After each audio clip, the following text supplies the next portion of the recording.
Отпочнавме со реализацијата на проектот за заштита на сливот на реката Брегалница, кој е од особено значење за општина Кочани, бидејќи седиштето на самото проектно тело ќе се наоѓа во општина Кочани и ќе работи со четворица нови млади експерти кои потпомогнати од швајцарските експерти ќе понудат нов начин на управување со сливот на река Брегалница, истакна на денешната пресконференција Сонја Лепиткова, државен секретар во Министерството за животна средина и просторно планирање.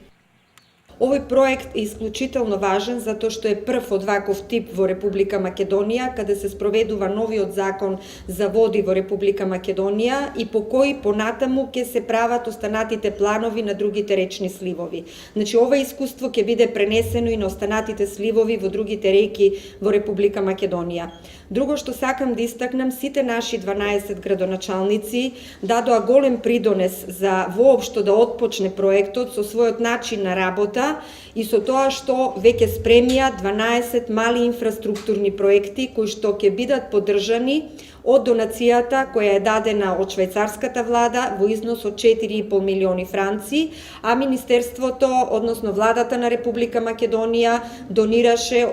возило, а самата локална самуправа 50% ќе ги поддржи малите инфраструктурни проекти. Таа го најави следниот проект во овој дел на државата во делот на екологијата, кој финансиски е потпомогнат од швајцарската влада во вредност од 20 милиони франци и се однесува на пречистителната станица која ќе се гради во непосредна близина на Кочани.